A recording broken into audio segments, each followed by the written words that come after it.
Hi, this is Rose, or otherwise known as Mama Rose, and we are going to go ahead and make some flaxseed crackers. And these are just some examples. These are pretty thick ones. You can do fat ones, thick ones, skinny ones. You can do, I tried to do some different shapes going in here. And I'm trying to get it all together so I kind of get it all in one video. So what I did is I wanted to get the empty jar. I've got the flax seeds already over here, and I just go to natural grocers. Wherever you can get them is fine. I like, of course me, I'm golden. I like golden, organic, but if you can't get that, whatever you can get. And I'm gonna put, at first I tried putting 3 cups in this jar, but it was so full that I could not get, it was too full to keep stirring. What I'm doing here is I'm soaking these. This is a 1 pound bag here. I'm just going to go ahead and put,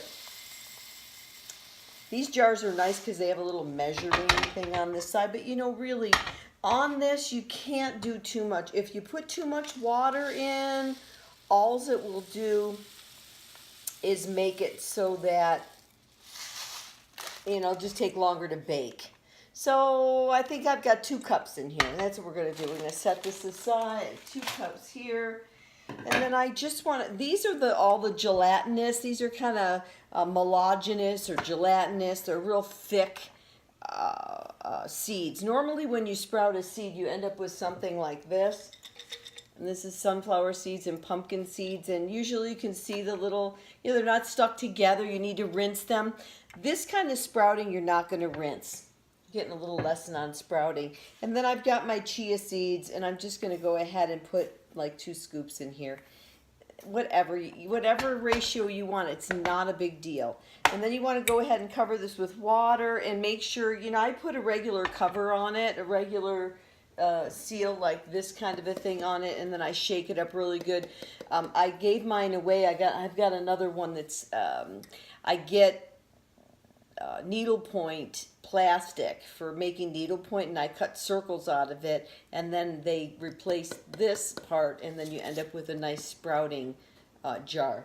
So, and then I do sprout these. We're going to do these too. Sunflower seeds, pumpkin seeds. So, I just do this. I don't want to walk away from the frame of water to put the water in it. So I'll fill that up with water. You fill it up all the way, and then just kind of stir it. You'll see the one I'm going to use because I am going to have to walk out of frame to get it. But here's another deal. Real simple. Just, whatever ratio you want. You put a little of this in, a little of that. You can put some, I like to also put sesame seeds in with these. And then I let them soak overnight. Fill it up with water. Put your little cover, sprouting cover on it. Let it set. Put a dish towel over it so it's in a dark place. Let it set overnight or 6 hours. I'm doing this in the morning. I could, 7 o'clock tonight before I go to bed, I could drain this. And if you've got that sprouting top jar on it, then you go ahead and drain it. And I set it upside down inside of a bread pan or a dish or something with the dish towel over it. And then by the time I get up in the morning, I got little sprouts on there, and you can use it right away then. And then I save it and I put it in salads and things like that as well. So I don't just use that for my crackers. So I did not want to go out of the frame, but I ended up doing that. So here is the chia seed. Here's the flaxseed that I've soaked. Okay, so all I'm going to do, this is a batch I did earlier, and I have it in the oven so that you can see the different stages, without me having to pause and such. Now, normally I make a big jar of this and I leave it in the refrigerator, and then I just pull from it. You can do one little bit at a time if you want, but I don't want to do that. I like to get it over with. I only have enough room in my oven for 2 trays, so if you wanted to do this whole batch in one day, you could dehydrate a bunch, make them raw or not. Depends on what temperature. If you have your temperature at 110 or below, maybe 112, you can dehydrate all your stuff and you can actually have it still alive with the enzymes in it. Once we put it in the oven, and here I usually preheat the oven. If I'm around the house all day, like 205 is good. If I'm going to go somewhere for 3 or 4 hours, 170. Or if I'm going to go, I might just shut the oven off, leave them in the oven. That's what I did last night. I shut them. We had to go somewhere, so I shut the oven off. We were gone for 2 or 3 hours. I came back. The crackers were all ready to just turn the oven back on, and I went ahead and finished cooking them.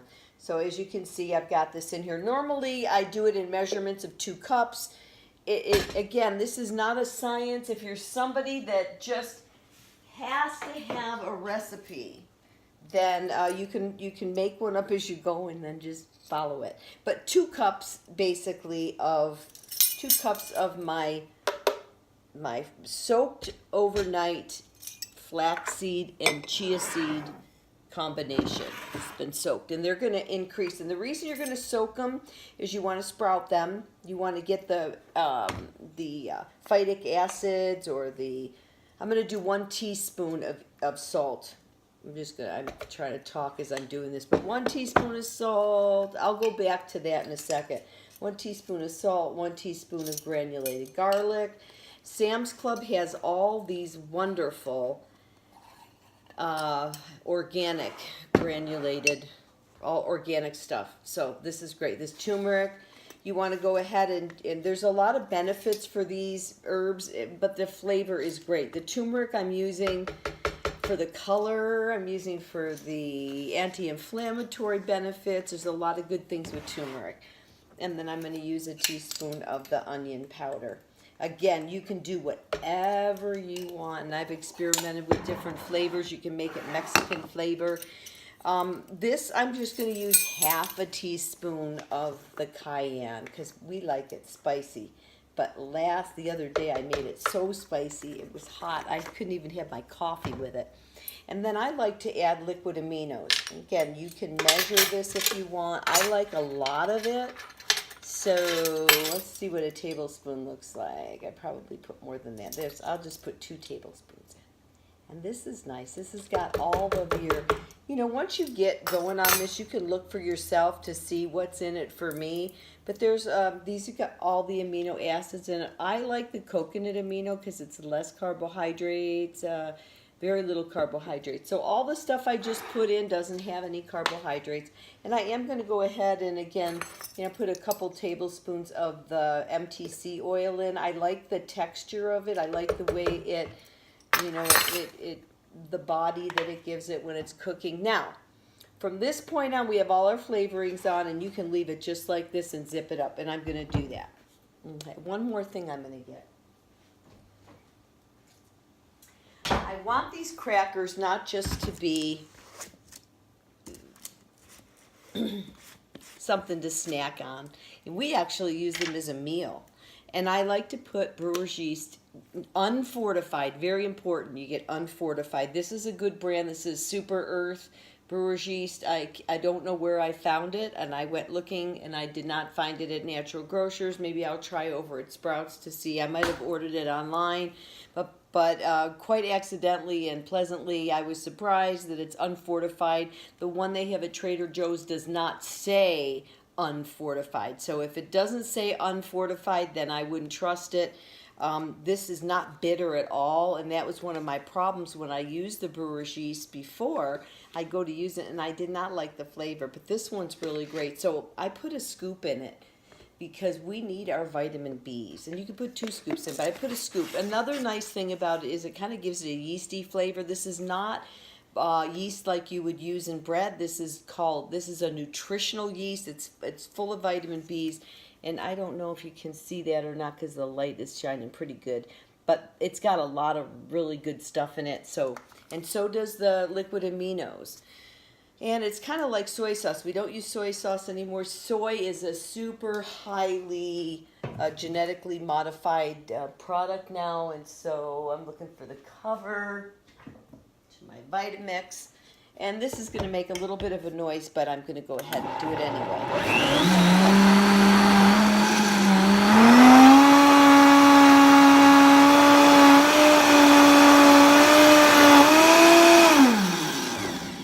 Now, the reason I make a paste out of this when I do it is because I've already soaked it overnight to break the phytic acid that's in it, so that when we eat it and the pancreas excretes enzymes to digest those the seeds, to digest whatever it is that we put in the stomach, so that it can start breaking it down and we can get the nutritional value out of it.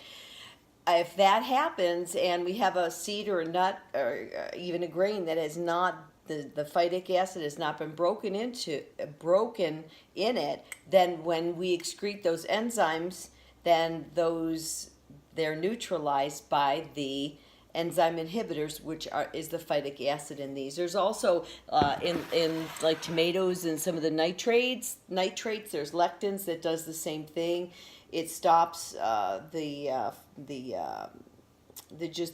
body's not able to break it down. So why I do this is because there's two reasons. One, I want to break it to make it smoother and nice for our cracker, but I also want to break those seeds, because unless I break them, the oils are going to be captured inside the hard shell of those. So anyway, so that's why I do it. So it's a nice little paste. And then what I normally do is I'll do it. You can do it all at once, and you can just take from this every day, or you can do this every day, with your little bit of crackers. See, this is real smooth, pretty smooth in here. Now, my sister-in-law, who is recovering she's in the process of this whole cancer thing with chemo and everything, and she's not able to eat any liquid. She's just eating soups and cream soups and things. So we did crackers for her last week because we just made this into a paste. And we even put our seeds, instead of putting them in here whole, which I like to do so you have some texture. We didn't do that. We just ground them all up. And so this is what I'm going to do. I'm going to put the seeds in here. I like a lot of them. We like a lot of texture in our crackers to chew, and it's nice to bite into one of these.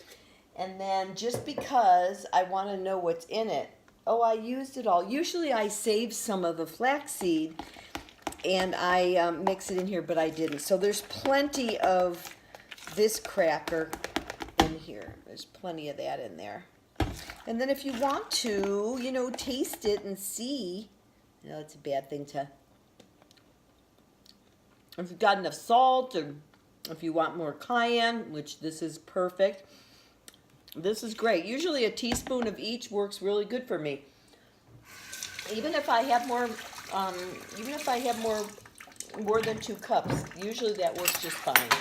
Okay, so once we get this done, I'm just going to set this batter aside real quick.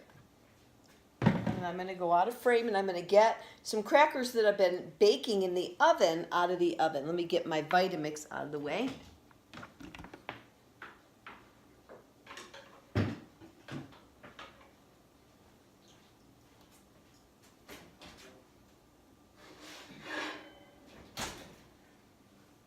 Now, on my crackers that I normally make, I normally put other things in the batter.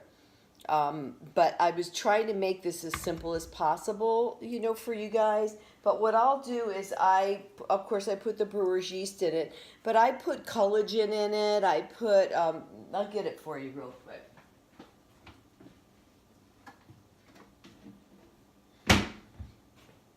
So I'll put this collagen Dr. Axe has, and you can get these at Sprouts. And then also, this is a good one. I get this at Natural Grocers. This is a nice one. It's got the lauric and the capraic and the lauric, that you want in these, the MTCs that are good. I think there's 8 and 10, I think, or 6 and 10, 8 and 10. I should have looked. Anyways, I use a scoop of this just to get that MTC oil in there. I used the MTC oil this time, so that was fine instead of a scoop of this. But I usually put the collagen in. But again, you can keep it as simple as you want. So once we get it at this point, sometimes I'll even put psyllium husk powder in it. I didn't this time. But see, here's my batter, and I can tell it's still a little gooey. So when it's like this, I try to see if I can get this turned around. This is a silk pad that I put it on. and it's not coming off. So it's not ready yet. So I'm going to go ahead and turn it around to get it ready.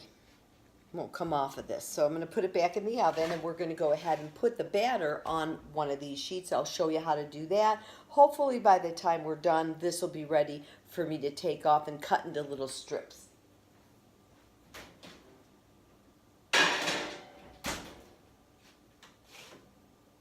I think I'm going to turn the oven up just a little bit.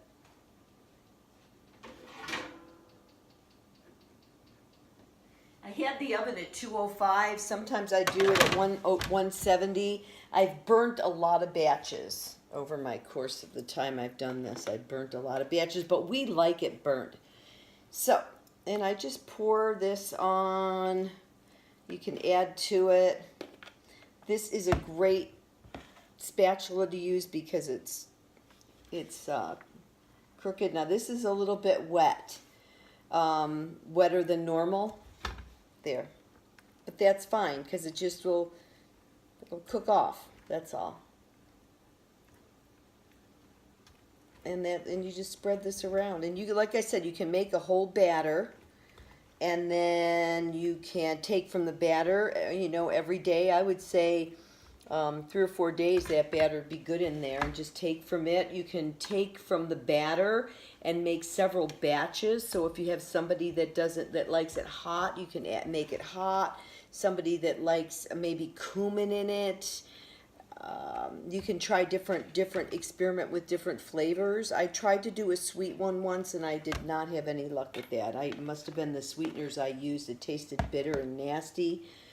I was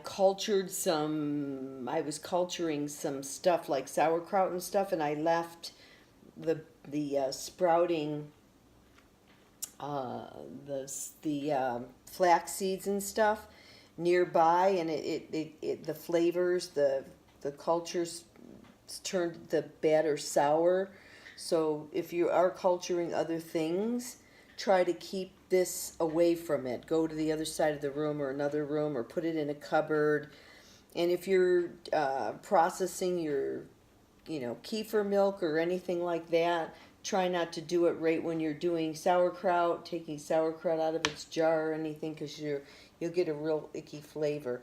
So what I've done is I'm just making this as thin as possible, or as thick, however you like it. The thinner it is, it's going to be real crunchy and crispy, and you're not going to be able to hold a lot on it.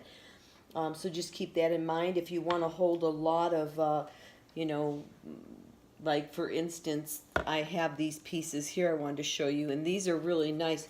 They're nice and crispy, see, but they're really thick like a cracker. And I can go ahead and put a slice of cheese on that. I have a little slicer, I can slice the cheese on that, and those are really nice. They're very low in carbohydrates. I do need to figure that out. Let me put this in the oven.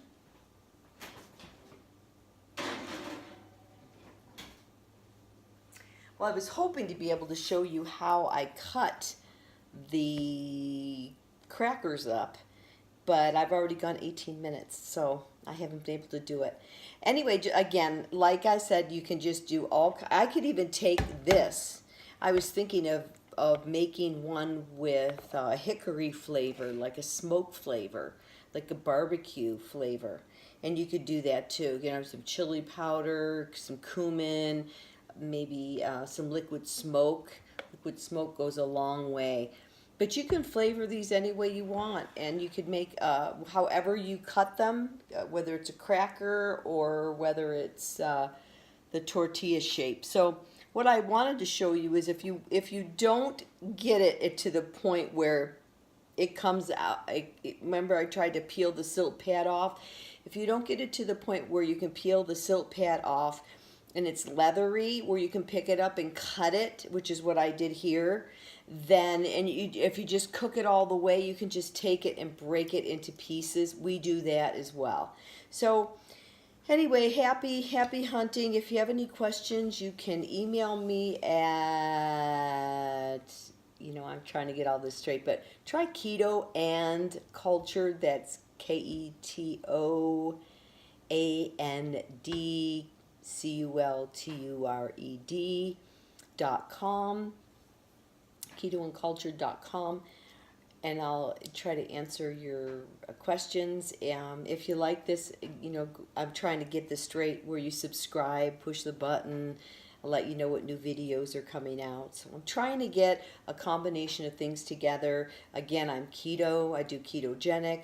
My husband and I lost about 30 pounds. We started this 2 years ago. It'll be this July, so 2019. It will be 2 years that we've been really pretty strictly eating on this way, and we really enjoy it.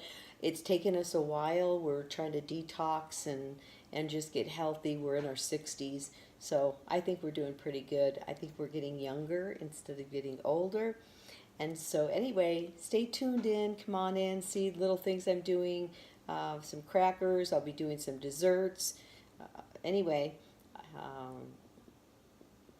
happy keto culturing, and I'll see you next time.